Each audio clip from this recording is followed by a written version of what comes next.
I work at Blackpool and Liberty Watt, and this is my third meeting. I started with you. Also. Hi. Go ahead. This is my second term in ACAC.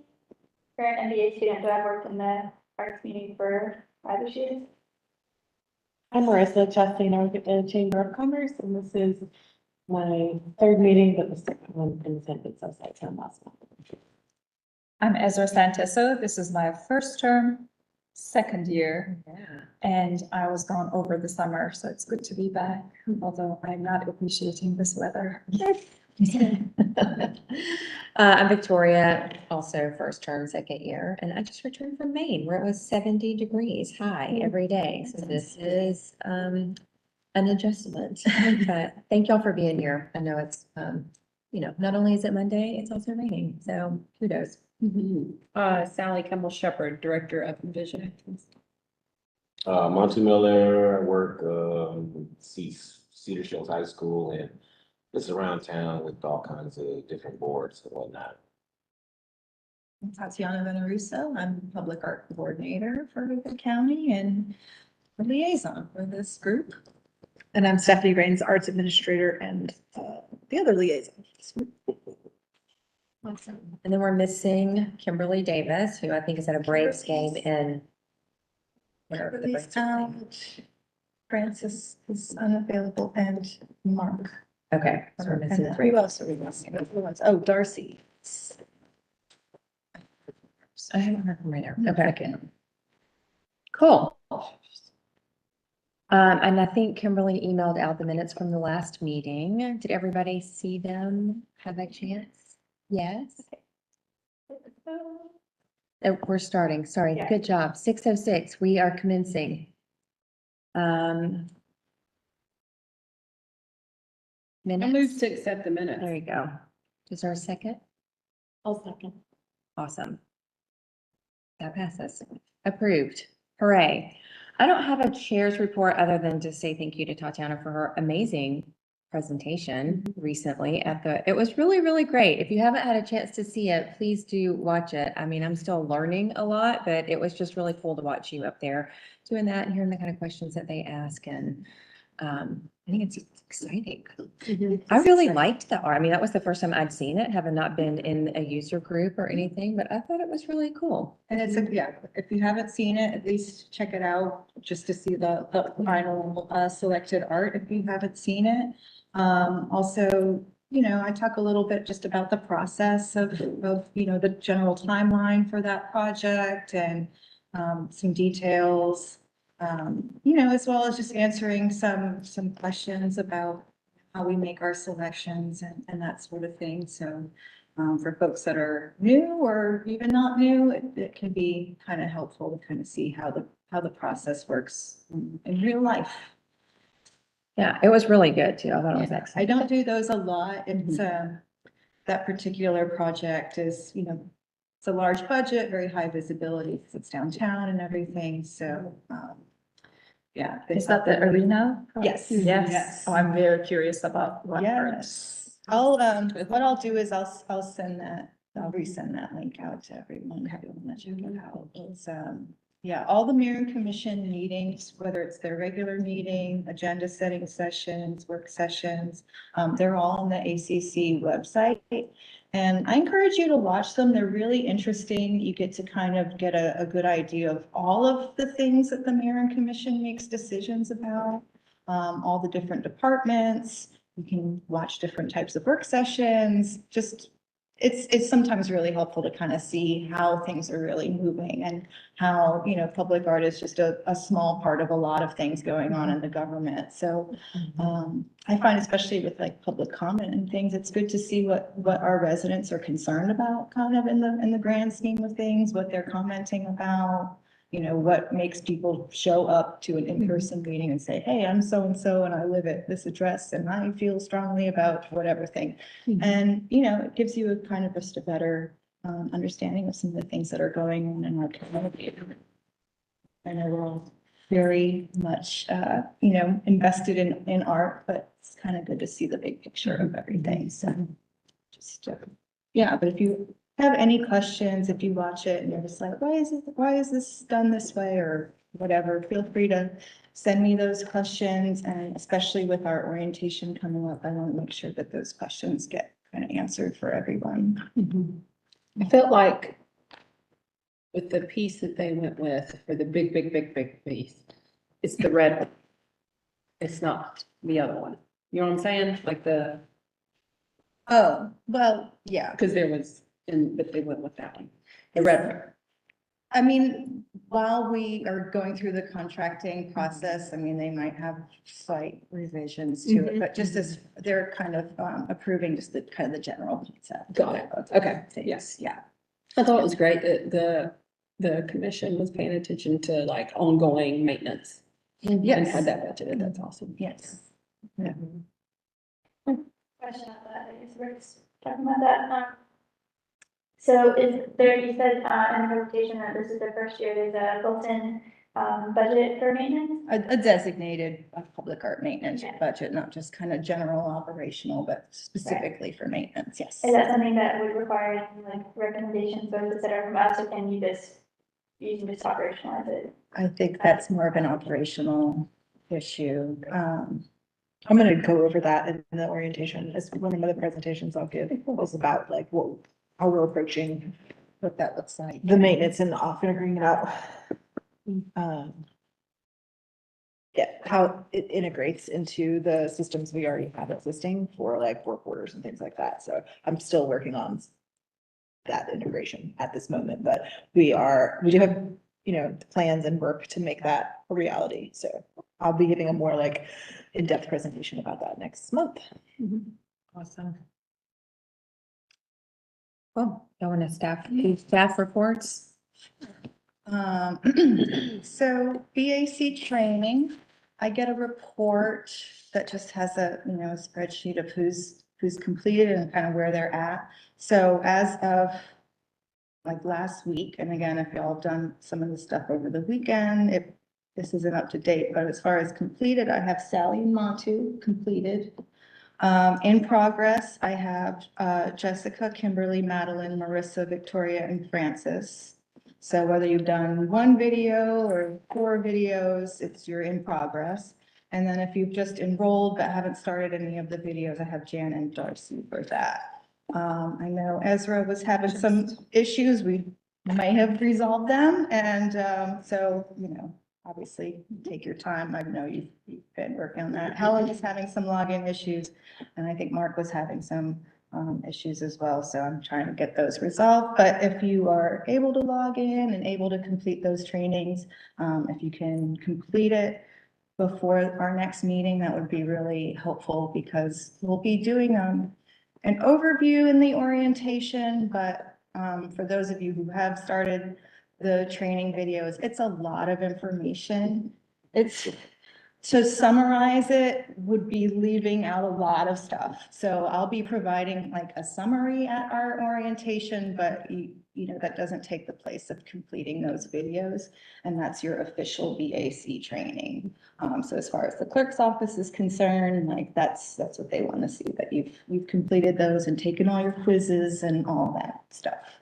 So yes, it's a lot of stuff. It's a lot of stuff. Oh yeah, there's quizzes at the end and there's some trick questions. I finished mine this morning. Let the record show that I am actually complete.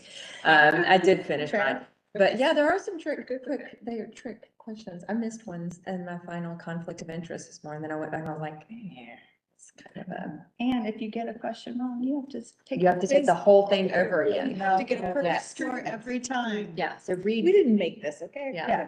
Read I the had responses to carefully. do it too, and yeah, there's some tricky ones, yeah, but we're all learning this stuff together, there's a lot to know, so. It's like the UJ cybersecurity training. It's very. I'm so fed up with Sally and Matt and conflicts of interest. Those are the two characters. They're the characters. I wonder if that's the same series that we had to do for cybersecurity, there was some really funny, goofy. The IT security one, Yeah. that's the only one. Those have saved me from probably some phishing for sure in real life, for sure. I'm like, oh yeah, that doesn't make sense. Click on that. You're not buying gift cards for all your board members. And, Stephanie, do you want to talk about the orientation, stuff? That's this. I'll pass around the.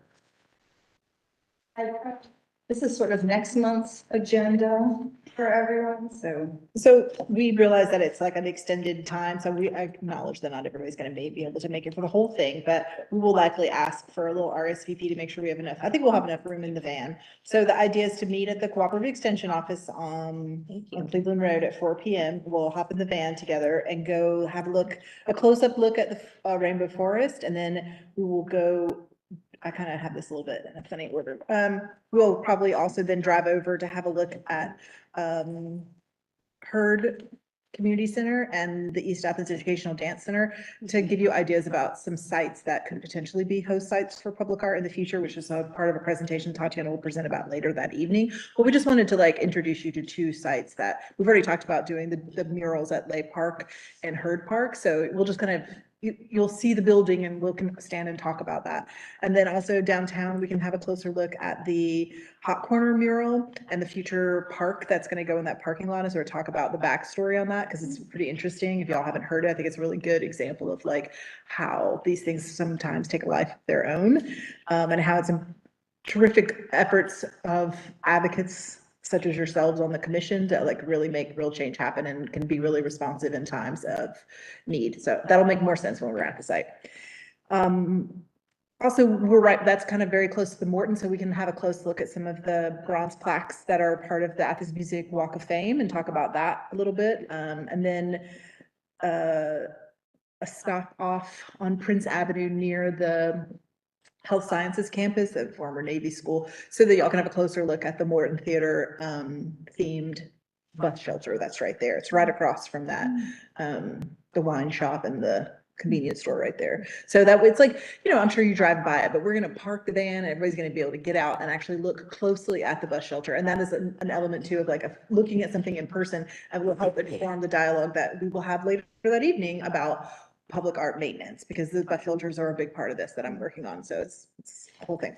So there's that. And then we'll go meet back at the Cooperative Extension at 5:30. And I've invited David Hale, who I've only talked to him verbally, but he said that it should be fine. I need to confirm with him he's still available. But the idea is to have like a little meet and greet with David to talk about the Origins work of art that's right in front of the Cooperative Extension. He can talk about the collaboration that he had with two other local Athens artists and talk a little bit about his work. And David's like, if y'all haven't met him, like he's a terrific person and really like important member of our community, because he does a lot of public artwork, both here locally as well as like at a distance. So I think that David can really, you know, I'll probably do like a little Q&A with him to kind of get us warmed up, and then y'all have a chance to like talk to him and meet him and ask him some questions, because like this is like his main way of making a living, right? So if you want to really talk to a local artist about their experience working in public art, like David Hale's a good person, because he's been doing it for a long time and he's got a lot of insight. So, and he's just a really nice person. So, And he's done both public and privately funded projects, and it's, you know, we'll talk to him a little bit about that. And he'll stay for dinner with us. We'll have Barbaritos buffet of Barbaritos food for dinner. And then at 6:30-ish, we'll have the start of some presentations. So I'll give just a brief, like my background, and then I'll also go over the whole workings of the entire arts division, so you can understand like all the other parts that are a part of the arts division that I'm over, and then also how leisure services works in the grand scheme of the ACC government. And I'll give an overview of like, sort of, you are here in the big map of the organization. And then I'll talk about the public art master plan, and kind of where we're at with that, and see how y'all, you know, give you an idea, but introduce it as an idea and give you some details on that. I'll introduce the public art maintenance plan, where we're at with it. And then I'll also talk about this opportunity to collaborate with Triangle Artworks out of North Carolina to do a professional development educational program for local Athens artists.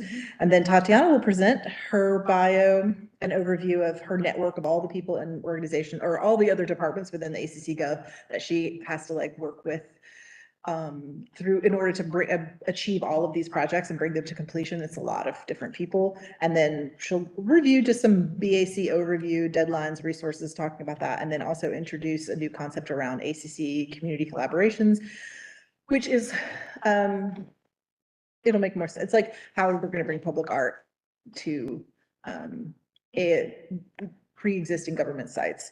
And then Alex Bond will talk about the ACC spend plan over the next year. So that's kind of all of the, big buckets that we're gonna go over and have as an orientation so that everyone kind of gets all the same information all at one time. So you said the professional development, this is something about North Carolina. Yeah, the arts organization that I'm talking to is based in North Carolina. Oh. So they offer this as a course project, and it's an online course specifically around artists responding to public art calls.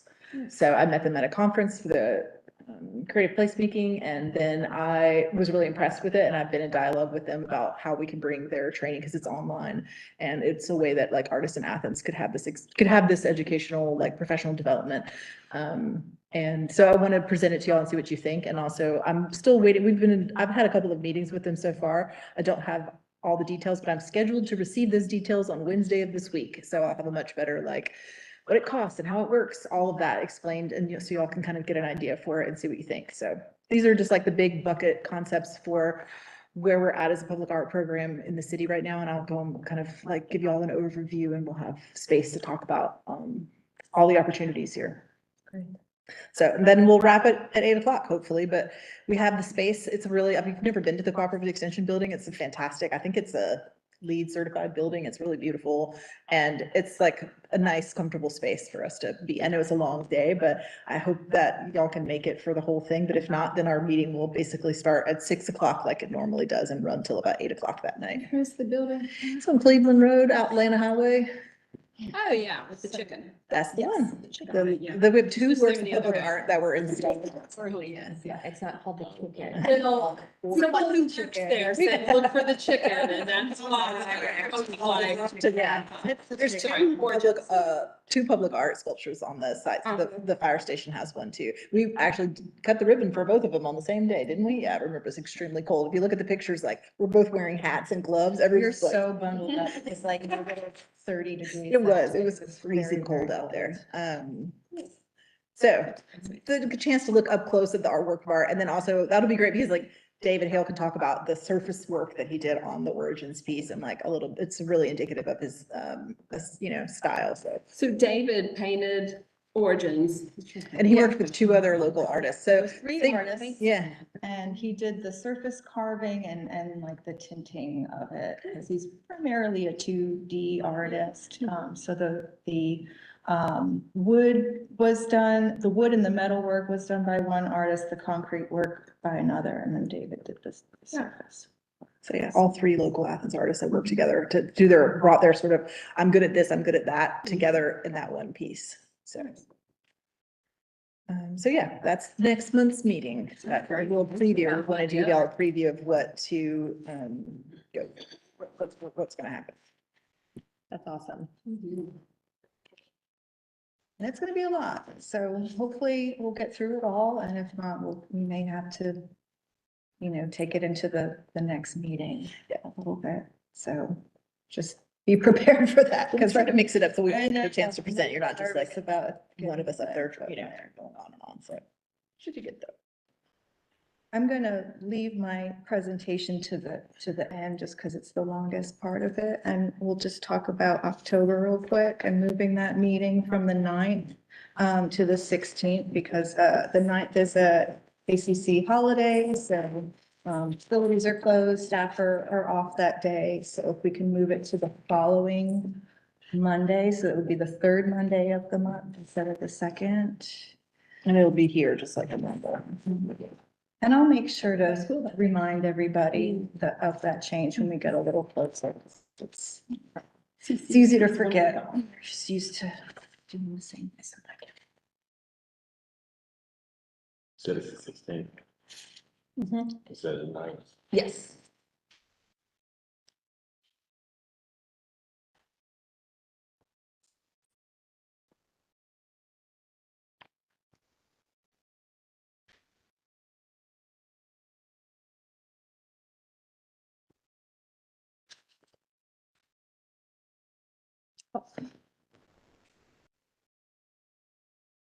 It's like bright and sunny outside now. I know, right? It's like it never happened. If the storm was starting, my son was like, somebody doing construction out there, what's going on?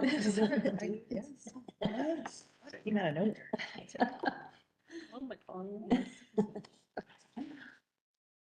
Okay, great. So we moved the meeting from the 9th to the 16th and project report? Yeah, I'll move on to projects. So we talked a little bit about this at the beginning, but on the 8th, I gave the work session presentation for our 3 selected pieces of arena art.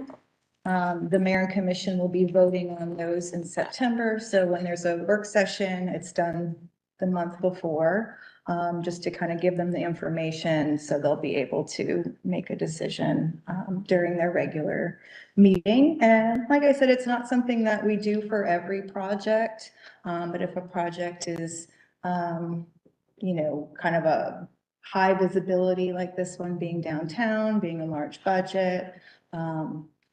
In fact, one of the budgets on the sites is like the largest we've ever had with the $200,000 project. That is the largest single budget we've had for any one piece. So that's a pretty big deal.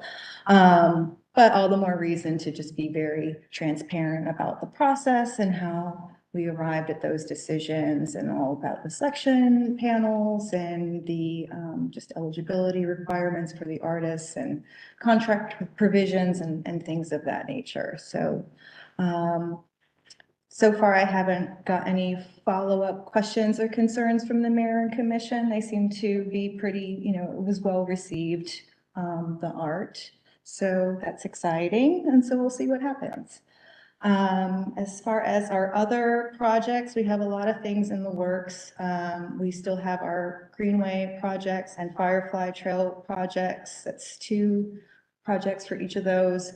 And they are in the contracting phase right now, which can take quite a while depending on what's going on with those projects. Some of the permitting requirements and things can kind of add different provisions to those contracts. So but those are, everything's in motion. And as far as upcoming calls for art, in the fall, we'll be doing calls for the Tallahassee Roundabout, Bishop Park, those pedestrian gates, and as well as our community center murals that we're going to be doing next door at Lay Park and at Hurd Park. And we'll be visiting one of those sites on our public art tour. So we'll talk a little bit more about those projects then.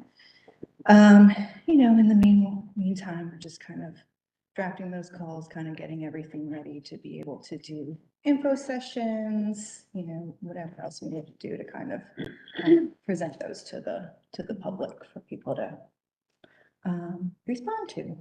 So that's that. That's pretty much it for project updates. Sir, like Helen isn't here to do a website update, so And I would talk about it if you want. yeah, if you, Okay. It's supposed to be an hour, but it's really just an Helen project. I know. So, yeah, so she did send about 2 weeks ago. I was traveling for the last 2 weeks of October, July. So we did not wind up having a, you know, late July, early August outreach meeting. And before I continue, I guess, my school is about to start second session. I do not have capacity about the outreach chair. It was always kind of supposed to be a temporary thing. So like effective today, I really can't be chair. All it really includes is being the one to organize the meetings and helping to delegate projects and remind people that they're on projects. Maybe like the website is one of them so that we don't have hopefully too many people emailing tasks on. It can just be like, you're just kind of point of contact, making sure everybody has their stuff in order. That's pretty much all it is. It's just, I just don't have capacity to have it on my plate right now, so. But for the website updates so far we have from Helen, we have, a list of, basically the next step as far as I know, is coming up with the actual like creative content that needs to be on the website. So there's a copy, that would be like, here's the head banner, what are they gonna say? What's like the cool thing to get people excited about public art, and put them in to look at the projects that are on the website. So there's the copy side, and then there's the photo side. Helen has been in touch with Tatiana, I guess, about working the on- special group specific. Working on photo stuff. Photos on that, if you want. Well, I'm talking to Andy Stisha, who's the communications person for leisure services. And it's been something he's wanted to do, is to document all the works of art. So I just mentioned it to him like, hey, I know you're probably busy, but how about your intern? Or do we have someone you recommend that we already might have in our, so In the system. yeah, so Andy and I are working on scheduling that and like coming up with a list, because we need it not just for the website, but we also need it for the public art maintenance, so that we can identify this is the work of art and we can have a photo to go with a work order. So we are gonna handle that, the photographing and making sure we have correct images of all of the works in the collection, so. So yeah, Helen sent a long list. Her idea was, to only kind of highlight on the website, not every single piece of public art that there is in Wall County, which is a lot, but just the projects that have been funded through the Arts Commission since its inception in 2010. There. So that is the vision for what would be on there. It's not just about all the public arts, just, you know, kind of like what's the scope of what public arts can do to help bring that to life. So we do need some help reviewing the content. That can be outreach team, that can also be anybody who wants to be involved, so we can just forward that draft to everybody. And Helen has requested that we basically wrap up comments, just kind of Google Drive comment. You can make, you know, just make their edit suggestions for in a comment, within about 2 weeks if possible. From today, so that'd be like the 30th and end of the month, so that they can keep on track with that project. And then you guys are tracking with the photos, so I think that should be about all we need from the, you know, volunteer commissioners right now. Am I missing anything? Content. I think that's pretty much it. Yeah, that's what we have. And yeah, since we didn't have another outreach meeting, we don't have anything else to report on that. It's not like a scary proposition to do the outreach chair. Any person can do it. It's a really good way to make yourself engaged and learn. Yeah, from your responsibilities are scheduling the meetings and keeping everybody on track. And the main goal we talked about is hosting outreach events, primarily for the purpose of getting more folks to sign up for the health care selection panels. So that is how art is selected. So that's the purpose of the outreach events we do. That's it. Will the drafts be just emailed out to everyone? Or- Yeah, we can just sort it out. Is it okay to keep using, I guess, our listserv for now? And talk everybody down with like the BAC thing, switch over to Outlook? Yeah, I'm still using the Google group for communications, because I know everyone's still kind of getting on board with using the ACC Gov, and not everyone's been able to log in, so not putting you on the spot, Ezra, but you're not the only one. So once everyone is for sure able to log in, able to get through that BAC training, then we'll, over the next few months, we'll be transitioning kind of away from Google and doing, you know, Microsoft 365 stuff. Sounds good. So I'll just forward that, Google Doc, to our listserv, make a comment on there, and if you have any feedback to share within 2 weeks, so they can move on. Thank you, Madeline. All right.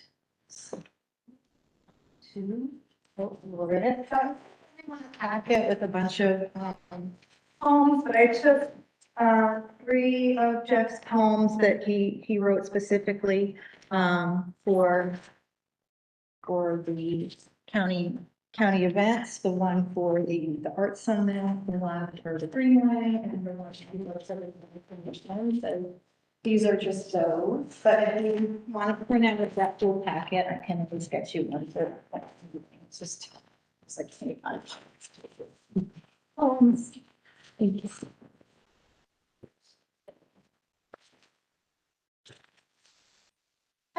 It's been awesome. For people that we have with our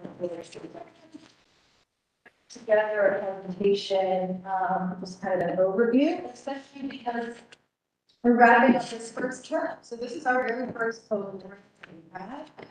We started in August of 2021, beginning of his term, and so we'll be wrapping up that term this month. And so because of that, it would be great to kind of review what the program is, the budget, how to do the call, all that stuff, and then just showcase a little bit of all the activities that Jeff has done as part of the years. And the first 2 years of me being full-time with the county too, so, it's been a couple of years. And, Jeff's been really wonderful being along for the ride and kind of being a big head with this program. And a lot of what he has, put together and helped us with, provide the framework for future. That is the. That sounds weird, you don't say poet laureates, but that's totally not it. Just if you want to sound smart.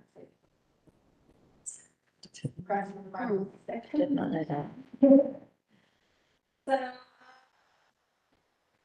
little intro, the purpose, the timeline, budget, sample duties and scope of work, and kind of review of the program and what we've actually done. And please, take any notes and give me any feedback on this presentation, because I would like to, send this on to the city manager's office as sort of a, hey, this is what we've done with this new program that we started.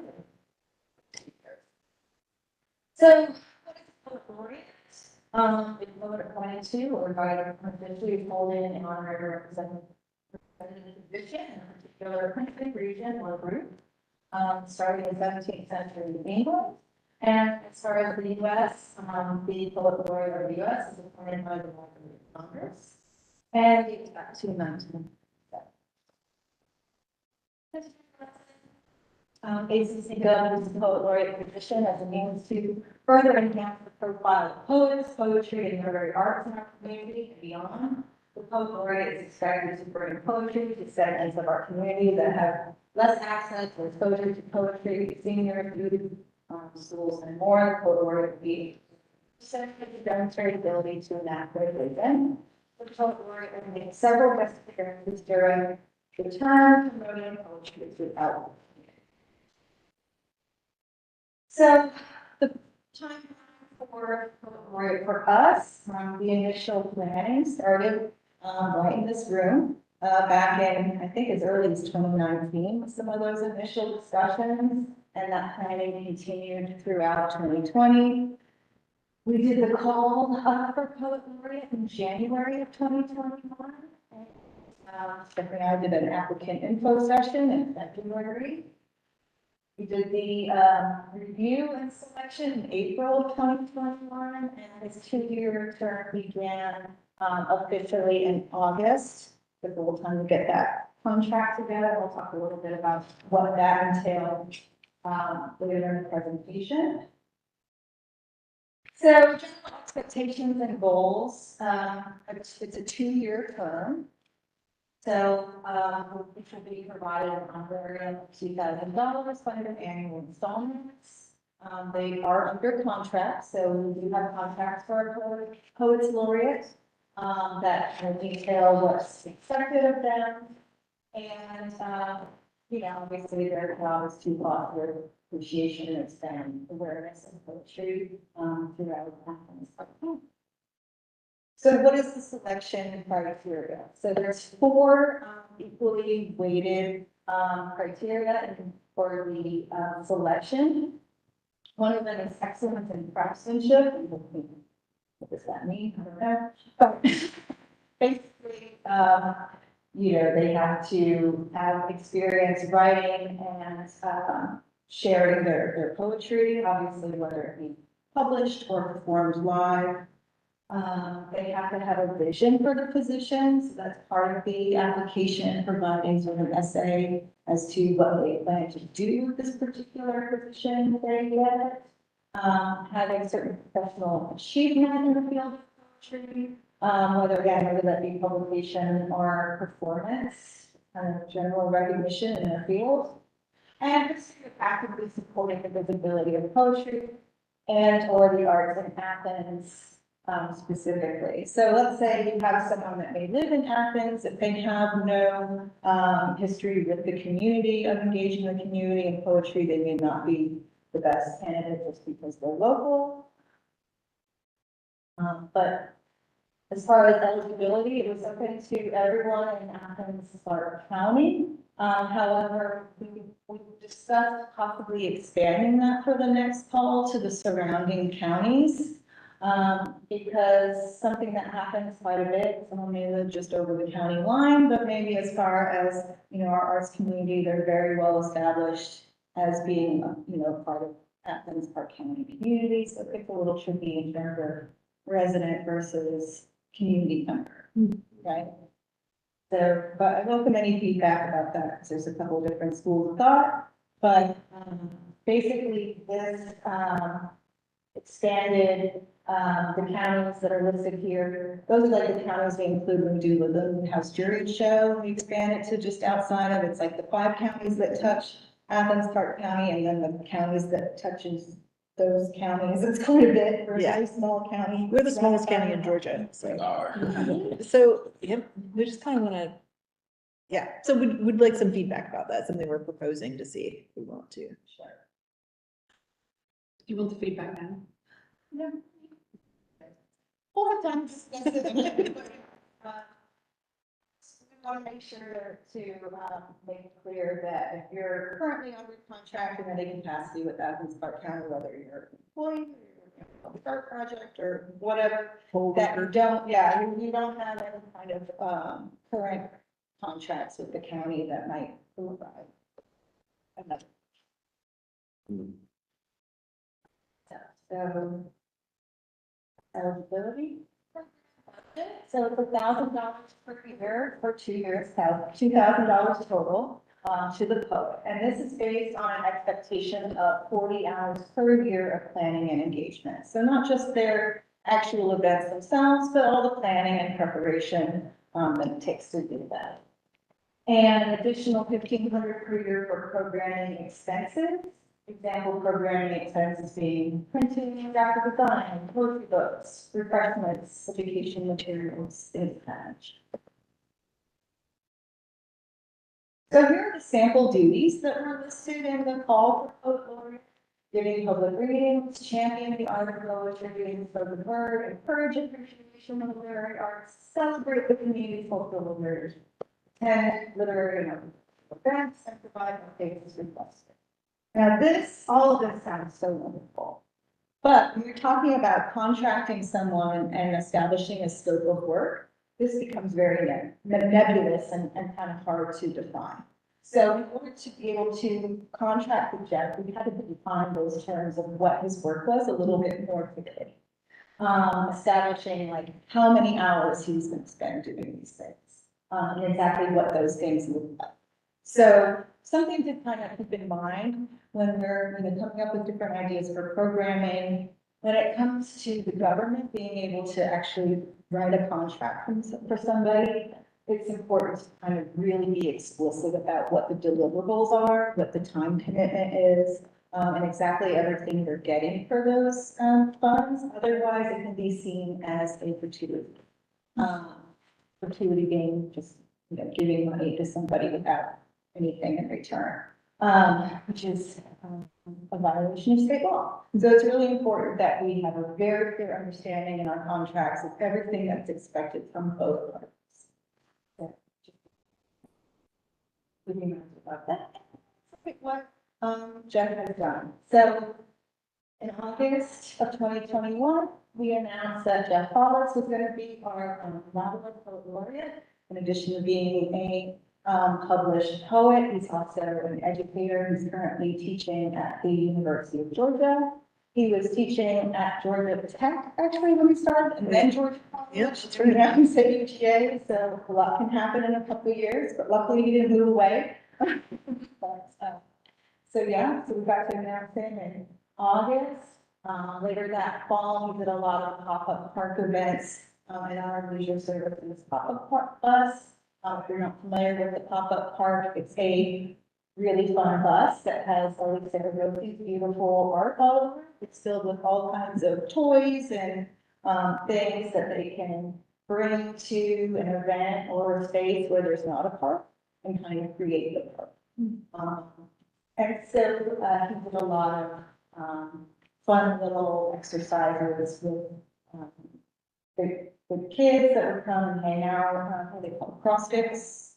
Where you- We had like Yeah. puzzles and like word games that were You write a in poetry. poetry. And so, yeah. And that's it. In December of that, we did a reading right here in the porch, the Lumen House. It was a really lovely day in December. It is not cold in December. So it was nice, it was a nice outdoor event. And we do have this recorded on our YouTube channel too, if you weren't able to attend. On there. He did another reading, now we're taking this into Poetry Month. So April is National Poetry Month, so we always amp up our poet laureate activities, kind of concentrate them in our April months. So one of the big things was we did an afternoon reading of the Aces Survivor. We also did downtown poetry displays and windows, simple printouts on poster paper. And just kind of displayed of unexpected. They were in a lot of leisure services sites as well, just like some of his poems hung up in elevators or, and you know, yeah, we had them, they were all over town. And in a couple months after Poetry Month, he worked on his poems by mail. We had an online form where you could give him a prompt for a topic. And then your address, either your address or a friend's address. And, it took him a while to write those all out. He wrote them by hand, addressed them by hand, and then we mailed them out. So the cool thing about that was a lot of them were sent locally, and a lot of them were sent out of state and all over the country. When Stephanie and myself had poems sent to our friends and colleagues elsewhere. And we just thought I did it too. It was very cool. Yeah. You said your friend still talks about it. My friend in Minneapolis, she always brings it up whenever we talk.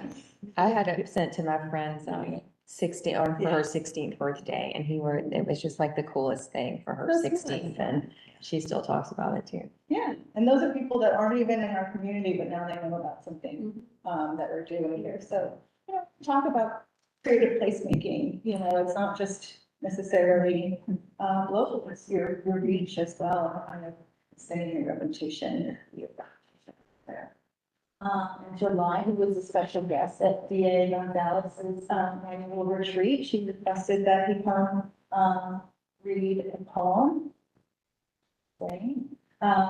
In August, we had our biennial arts summit, and it was a 2-day professional development for artists that we had at the Arts Division held at the Morton Theater.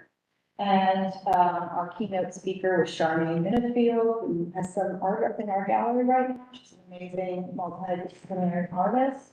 And Jeff kind of provided a nice opening to her keynote address with an original poem he wrote for the occasion called The Process of Hauntings, and that's in your packet. It's a really amazing poem, just kind of about the history of the Morton Theater and all the people that have performed there. And it was very well received. You can watch that on YouTube as well. Rainy phone video that I took, but it's still there. We got evidence. This was really fun. So December of last year, Jeff hopped in my car, we rode all around town and took videos of him reading poems in the places that inspired those poems. So he has some poems that are kind of site specific. He has one about Barber Street. He has one about Wilkerson Street. He has one that's inspired by our annual crosswalk downtown. So there's a number of poems that are very authentically Athens, and we kind of tie them to those specific places. The great thing about that is that's just another thing that's on YouTube. You can watch at your leisure. You don't have to be at a specific place at a specific time. You can just enjoy them whenever you like. Taking us to this past Poetry Month, we introduced something new called Dial-A-Phone. We had a ACC Go phone number that we converted to just a recording you call. And in fact, it's still live. If anyone wants to call it, save this number on their phone. You call, gives you a menu. We've got 5 different poems. And you press the number depending on which one you want to hear. And then at the end, it goes back to the menu and you can listen to them all. So that was very, very popular and something that will probably continue with our next pilot. We had business cards and stickers Yeah, made. business so cards. and advertise it. stickers. This is so brainy because it's a sticker file. It's very small. We also did poems by mail again this year, because it was so popular last year.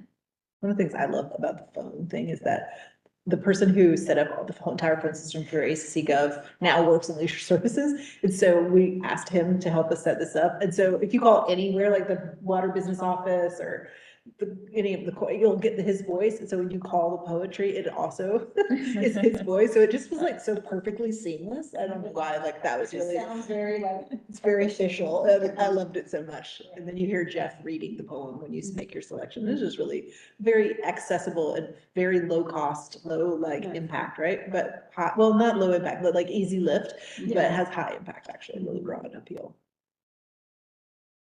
Yeah, and that's another thing that you don't have to live here in Athens to enjoy. You can say, hey, we have a poet laureate, you can call this number and hear these poems. So it's a great way to kind of expand our reach of these. And Jeff wrote a special poem titled City of Ports that's also in your packet. He wrote that for the Mayor and Commission. He had originally intended to read that at their regular session earlier in the month, but he was out of town. So we moved it to their agenda setting session. All of the, like I mentioned, all of the ACC Mayor and Commission meetings are, live streamed and they're all on YouTube. So you can watch his reading in that, the video from that meeting as well. And the Mayor and Commission really loved it. They, some of them requested copies of the poem just to be emailed so they could read it over again. So that's really, really nice. And then at the end of that month, we did an afternoon reading in Boulevard Woods Park. That's a little small park that's on Barber Street, kind of at Barber and Boulevard. We don't do a lot of things in this park because it's so small, but it was really the perfect size and the perfect setting for this afternoon reading. So it was Jeff, along with 3 other local poets and the little karaoke machine that we have. It's our little battery operated microphone. And so it was very, that was it. And it was just very simple, but everyone loved it. It's probably something that we'll do there. And also, I wanted to interject that like Nisha Conman Taylor was one of the poets that read that day, who was a commissioner on this county commission. And she was one of the people who inspired to have, like, started this idea about having a poet laureate for Athens. And she really was like formative in how we put all this program together. So it was fantastic to kind of like come back around, and she was invited by the poet laureate to read at this. It was a great afternoon, and it was really well attended. All the poets were really wonderful, and, yeah. Yeah, Ed read too. They all did. Yeah, he's awesome. He's awesome. Encourage him to apply and do the follow band, because. Great. Great band. In June. Jeff wrote a special poem to celebrate the 20th anniversary of the County Rivers Greenway. He was able to attend and read it himself. He wrote a Coney Ode, which I included in your packet there. And Stephanie read it for the audience there at Sandy Creek Nature Center. And it's a lovely kind of way to commemorate. People loved it and emailed asking for copies. So we shared a copy of the poem around with many of the Greenway Commission people and lots of it's the 50th anniversary of the Sandy Creek Nature Center. So they've had a lot of events, and but this was specifically about the Oconee Rivers Greenway 20-year. So he wrote the poem for that, and they loved it. So. And that takes us to where we are now. So we're talking a review call for new poet laureate this fall. And hopefully by the beginning of the new calendar year, we'll have a bunch of new activities and new ideas for this program. And again, our next poet laureate doesn't have to do things exactly like Jeff did. Everyone has their niche, but the one thing I do like about what we put together with this program is just they're not all in-person events. There are a lot of things that people can kind of experience on their own. They don't have to be at a specific place. It doesn't matter if you can get a ride there, have childcare or whatever, you can kind of enjoy them and experience the benefit of having a poet laureate. Physically being present at an event. So this is something to think about going forward when we kind of have different types of events. Just making sure that we keep things really varied and how people can engage. So yeah.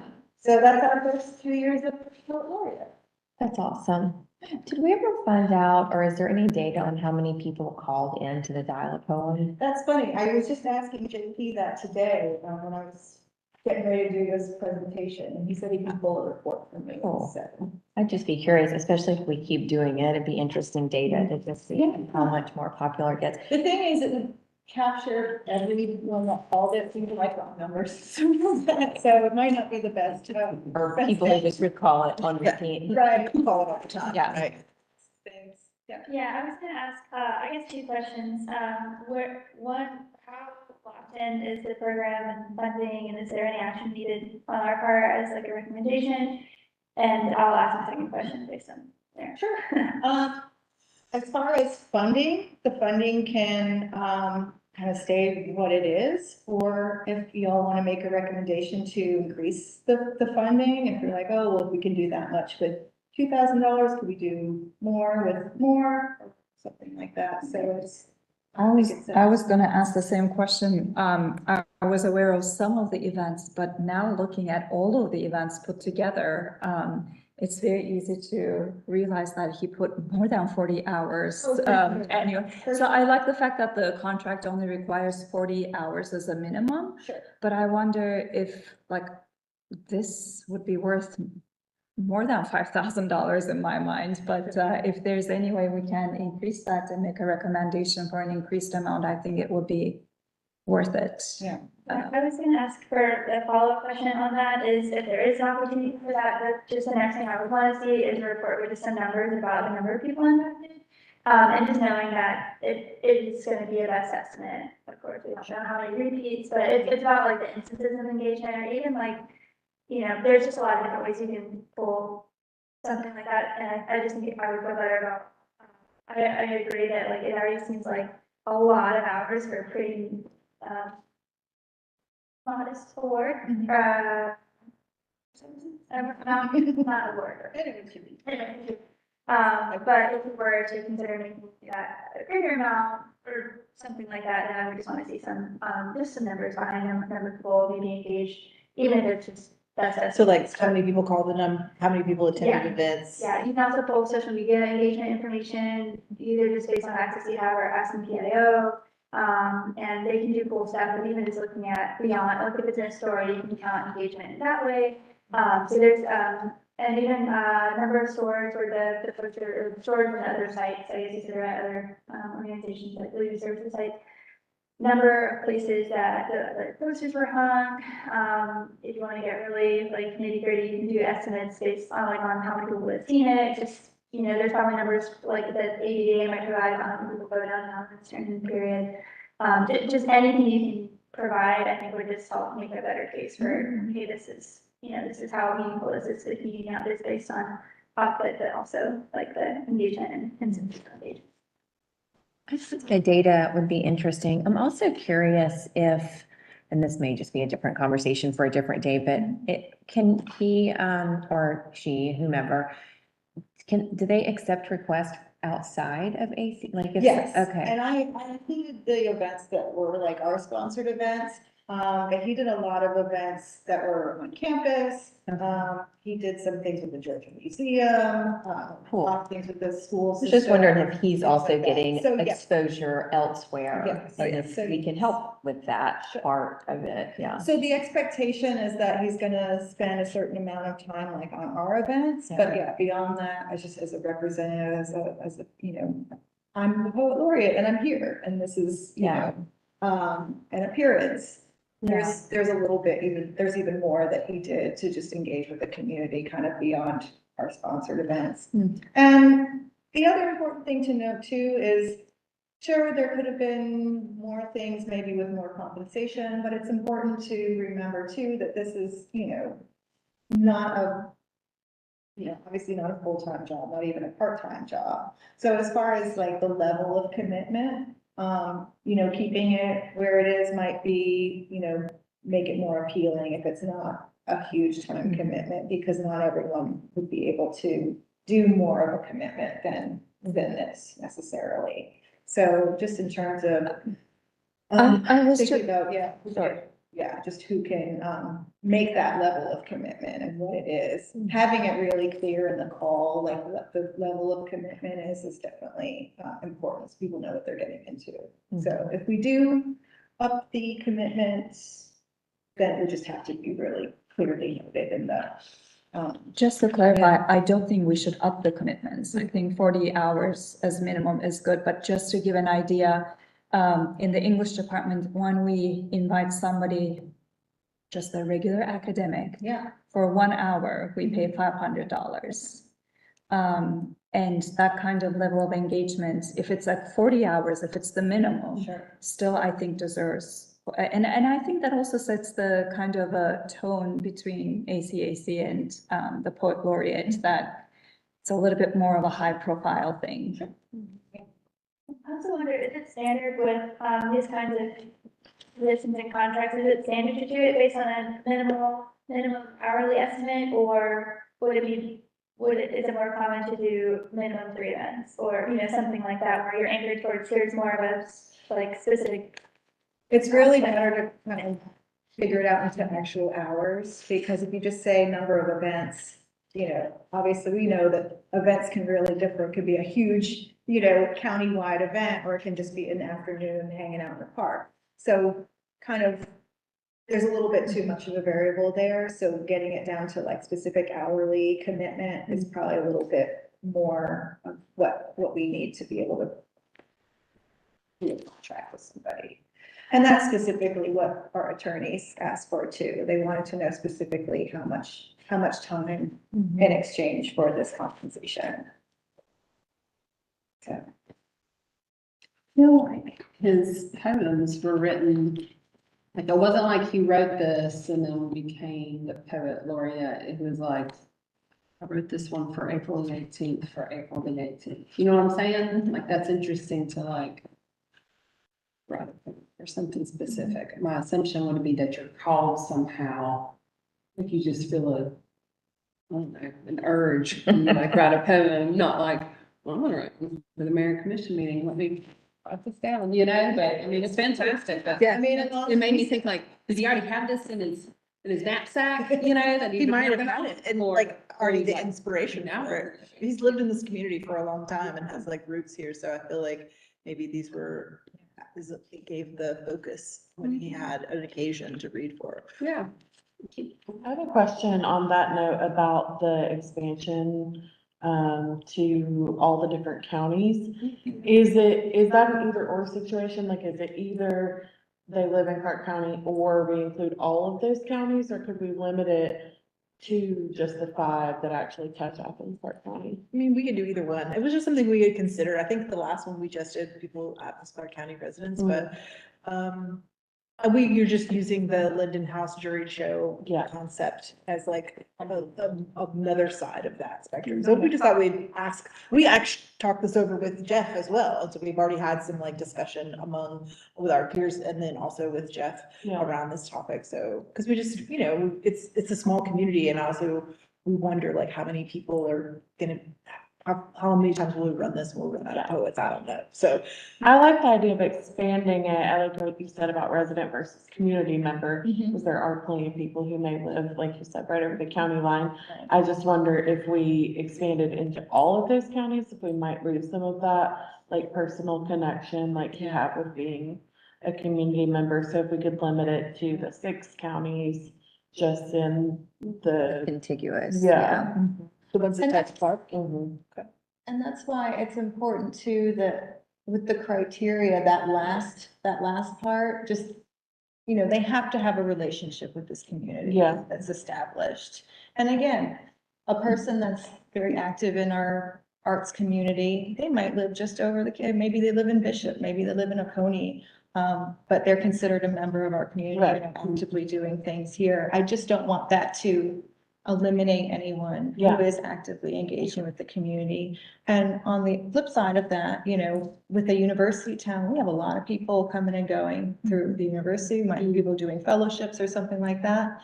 And so maybe they technically live in Athens-Clarke County, but they have no history of engagement with our community. Yeah, Don't even that's- plan on staying here.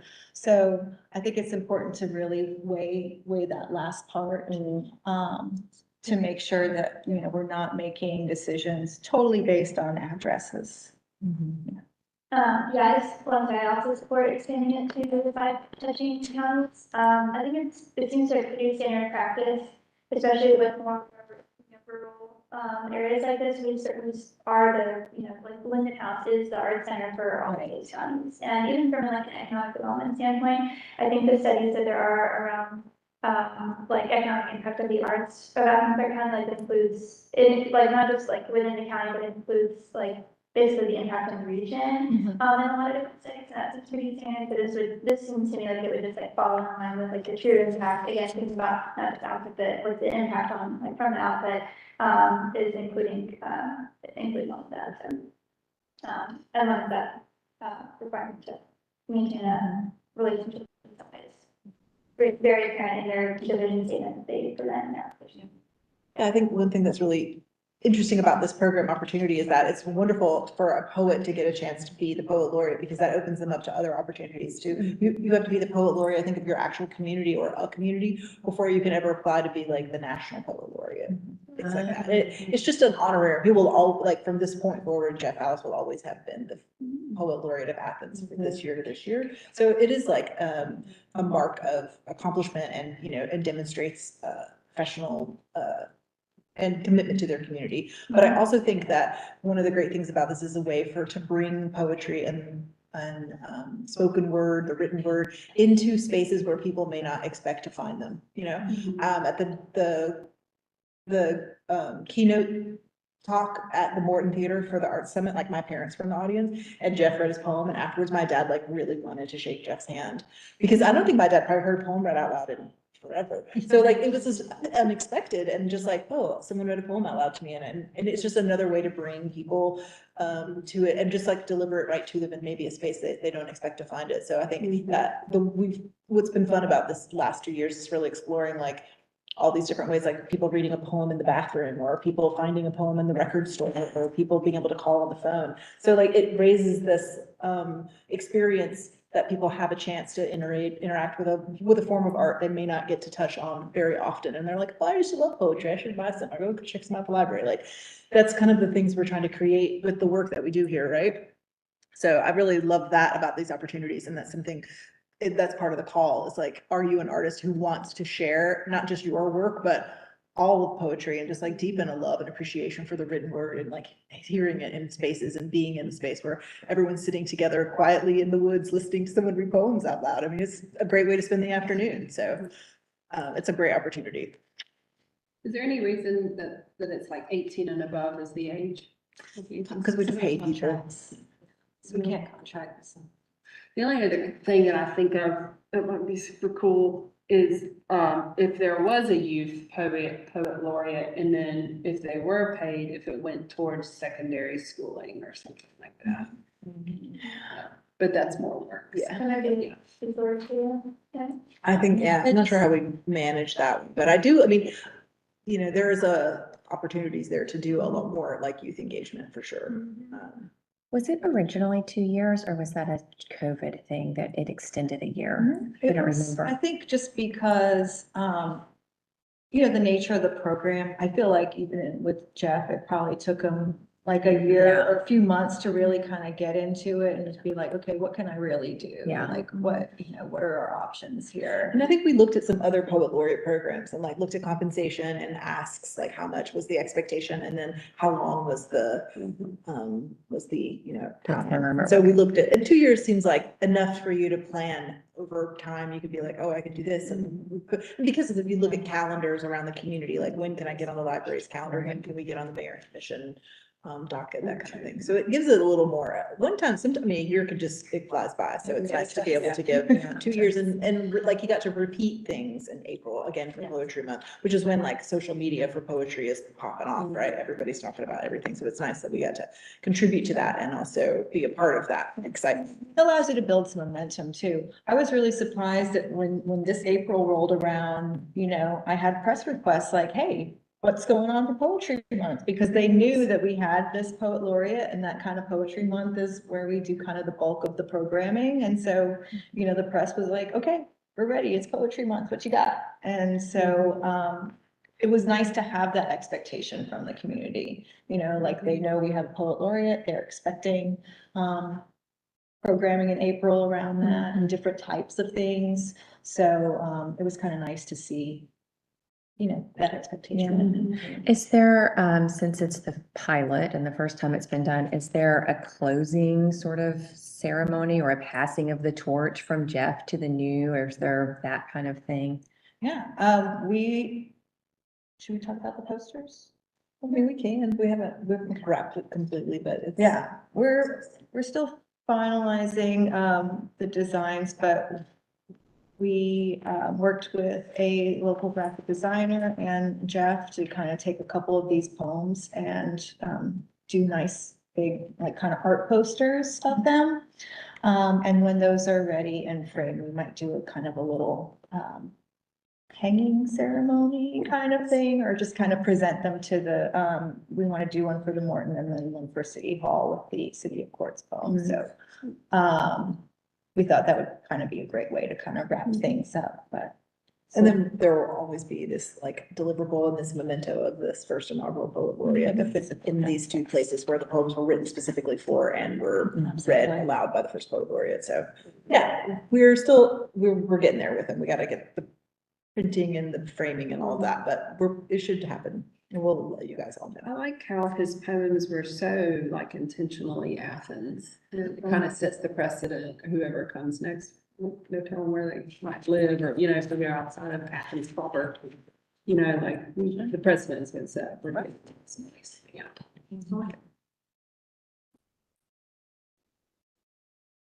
So yeah, I only printed out the, you know, those 3 that he wrote specifically, you know, during his term, but I sent out the bigger version of this packet. But if you want a printed version of that big packet, I can bring those for next meeting if you'd like, just let me know. Awesome. He does not have a published book, but We hope someday. hopefully someday he will, because he certainly has a huge body of work. Yeah, I'm sure. Yeah. It will happen. Well, your presentation was great. Thank you. Yeah. Thank you. I have a question. If the timeline at the end says that the fall will be published sometime this fall, Yeah. I guess, do you think maybe by either beginning or October, the October meeting, you could have maybe some of the information about like on the quantifiable data?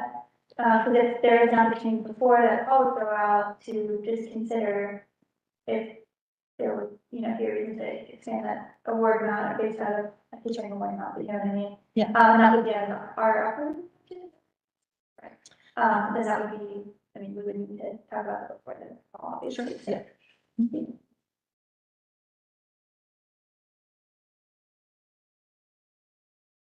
Awesome. Is that a wrap on our agenda? I think so. Anything? We already talked about next meeting and the plan. I feel like there's, you had said you're not able to be that person anymore. So that's floating in the air. Yeah. It feels like, so do we make a move on that, or we just? Wait. I would say maybe y'all think about it and maybe by next meeting, or just think about it on your own, and if you're interested in that, Yeah, you email the group. Message me about like what the kind of commission looks like and, I think maybe another way to think about it, not knowing how the orientation all falls out, but if there is part of the orientation that talks about roles and responsibilities of executive committee, outreach, it might give people a little more, because we're also missing, I mean, I think we Yeah, don't we're have a looking vice for- chair right now, a secretary's kind of up in the air outreach, so if there's part of that presentation where we can really talk about roles and responsibilities, and then have some Yeah, clarity that's in that there. people could commit. And that can be like a docket or something to vote on in October. Mhm. Yeah. And then I think just from my perspective as chair, if there's anything else that you want to make sure we're talking about at that meeting, if you, as you go through BAC trainings or whatever, please email these folks, because I'm sure it's in there. If it's not, it just might reinforce things that we're feeling a little Sure. No, iffy that's- about, that's helpful. especially after some of the trainings. So Yeah. that would be my only suggestion. Sure. And I'll send an Sounds great. email out to you. Sounds great. All right, anything else?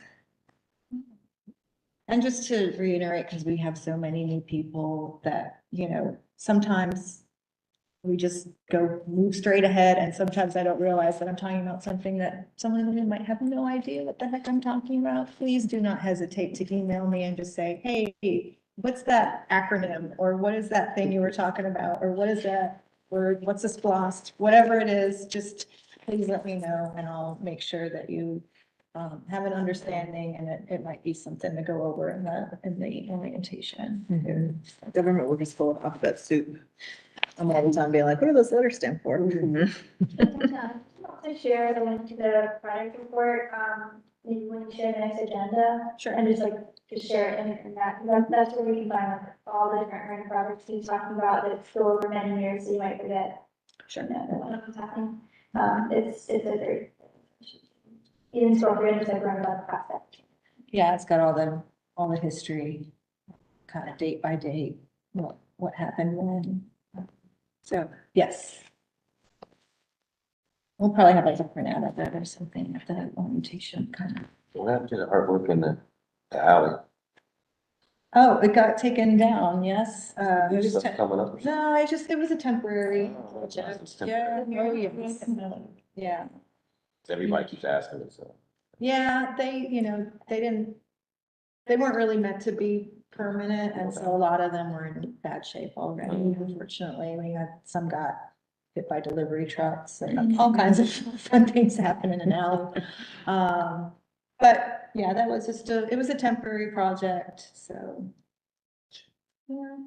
You know, the ADAs, you know, why that.